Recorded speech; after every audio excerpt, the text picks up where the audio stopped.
நமஸ்காரம். ஒருத்தரை க்ஷேமமாக மங்களமாக ஆயுளோடு ஆரோக்கியத்தோடு இருங்கள், இல்லறத்தில் நல்லறமாக வாழுங்கள் என்றெல்லாம் வாழ்த்த வேண்டுமென்றால் அப்போது நம்மாழ்வாருடைய இந்த பாட்டை சொல்லி வாழ்த்துவார்கள். நல்ல கோட்பாட்டுலகங்கள் மூன்றினுள்ளும் தான் நிறைந்த அல்லி கமலக் கண்ணனை அந்தண்குருகூச் சடகோபன் சொல்லப்பட்டவாயிரத்துள் இவையும் பத்தும் வல்லார்கள் நல்ல பதத்தால் மனை வாழ்வர் கொண்ட பெண்டிர் மக்களே. இது திருவாய்மொழியில் 8ஆம் பத்தில் கடைசி பாட்டு. நல்ல பதத்தால் மனை வாழ்வர். நீங்கள் எல்லாரும் மனைவி மக்களோடு கணவன் மக்களோடு சந்தோஷமாக இருக்க வேண்டும். கொண்ட பெண்டிர் மக்களே. பெண்டிர் அவரவருக்குண்ட மனைவி, மக்கள் குழந்தைகள். கொண்ட பெண்டிர்னு சொல்லுகிறார். அந்த இடத்தில் இது ஆழ்வார் பாடிய காலம், பழைய காலம், ஆயிரக்கணக்கான ஆண்டுகள். அப்போது கொண்ட பெண்டிர்னு யாரை சொல்ல வேண்டும்? அதனுடைய உரையாசிரியர் ஒரு அழகான அர்த்தம் சொல்லுகிறார். 2-3 கருத்துகள் சொல்லி இருக்கிறார். முதலில் சொன்னது எல்லாமாக கொண்ட பெண்டிர் என்றால் கல்யாணமாகும் வரைக்கும் அவரவர் உறவுக்காரர்கள் இருப்பார்கள். கல்யாணம் ஆன பிற்பாடு அவனவன் கணவன் மனைவி குழந்தைகளைத்தானே பார்க்க முடியும். மற்ற பேரிடத்தில் முக்கியத்துவம் குறைந்து அந்த குடும்பத்தில் அவர்களிடத்தில் முக்கியத்துவம் கூடும். அதனால கொண்ட பெண்டிர்னு சொல்லும்போது எல்லாமாக இனிமே அவர்களைத்தான் கொள்ளுகிறான். அதை கொண்ட பெண்டிர்னு சொன்னார். ஆனால் அதை காட்டிலும் ஒரு முக்கியமான விளக்கம், கொடுத்து கொண்ட பெண்டிர். நிறைய பணம் கொடுத்து கல்யாணம் பண்ணிக்கொண்ட மனைவி என்று அங்கு சொல்லுகிறார்கள். அதென்ன, கணவன் பணம் கொடுத்தா கல்யாணம் பண்ணி கொள்வார்? நாம் ஏதோ வரதட்சிணை, டௌரி, அதுதான் அந்த காலத்தில் ரேம்பண்டாக இருந்தது, அதெல்லாம் பின்னர் பார்த்து நாங்கள் தான் ஒழித்தோம் என்றெல்லாம் சொல்லுவார்களே. ஆனால் இதோ மிக பழமையான ஒரு உரை, அதில் இப்படி சொல்லப்பட்டிருக்கிறதே.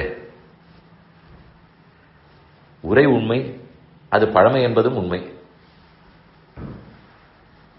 அந்த காலத்தில் வரதட்சிணை என்று சொல்லுவது வரனுக்கு கொடுக்கப்பட்டதல்ல, வரன் கொடுத்து கல்யாணம் பண்ணி கொண்டது. வரனுக்கு கொடுத்ததுன்னு பிற்காலத்தில் எப்போதோ ஏற்பட்டிருக்கலாம். அது ஏதோ நடுவான காலத்தில் சில பல வருடங்களுக்கு அதுவும் ஒரு சிலர் செய்தது. அதையே பழங்காலத்தில் இந்த தர்மத்தில் எல்லாரும் செய்து கொண்டிருந்தார்கள் அப்படின்னு சொல்ல போனால் அது பொய் பிரச்சாரம். இதே போல் இந்த தர்மத்தின் மேல் பல பொய் பிரச்சாரங்கள் நடந்திருக்கின்றன. அது இல்லை என்பதற்கு இந்த பாட்டை யாரும் எடுத்து பார்க்கலாம், உரையும் பார்க்கலாம். பணம் கொடுத்து கொண்ட பெண்டிர். ஏன் கொடுக்க வேண்டும்? அதுதான் அந்த பெண்ணுக்கு இடப்பட்ட மதிப்பு. அவளை வளர்த்து ஆளாக்கித்தானே கல்யாணம் பண்ணி கொடுத்திருக்கிறார்கள். அது எவ்வளவு பெரிய விஷயம். மகான்களிடத்தில் போகிறோம், குருக்களிடத்தில் போகிறோம், பெருமானிடத்தில் போகிறோம், நாம் தான் பணம் சமர்ப்பிப்போம். அதனால் அந்த காலத்தில் வரதட்சணை என்பது வரன் கொடுத்த தட்சணை. அவர் கொடுத்து கல்யாணம் பண்ணி கொண்டிருக்கிறார். அதனாலதான் கொண்ட பெண்டிர் மக்கள் உச்சார். கொண்ட பெண்டிர் மக்கள், நல்ல பதத்தால் மனை வாழ்வர் கொண்ட பெண்டிர் மக்களே. 2 கருத்துகள் மட்டும் சொல்லியிருக்கிறேன். 3வது அனுகூலமாக கொண்ட பெண்டிர்.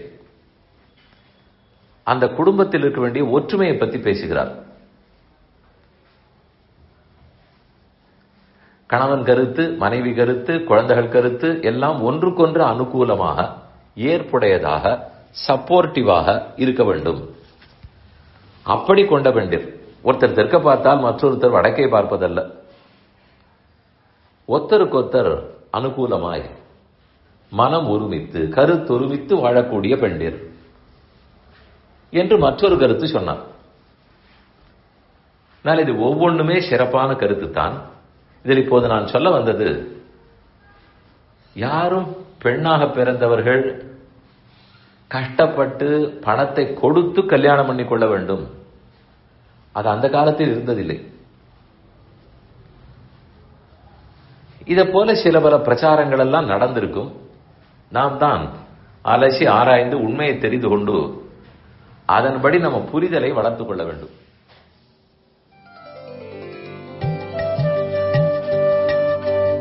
இந்த என் பணி ஆடியோவை உங்களுக்காக வழங்கியவர் வேலுக்குடி ஸ்ரீ கிருஷ்ணன் சுவாமி.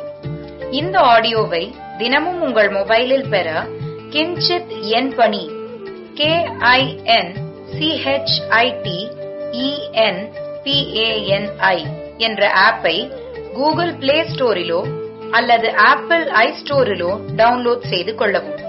தினம்தோறும் இது போன்ற உபன்யாசங்களை கேட்டு மகிழவும்.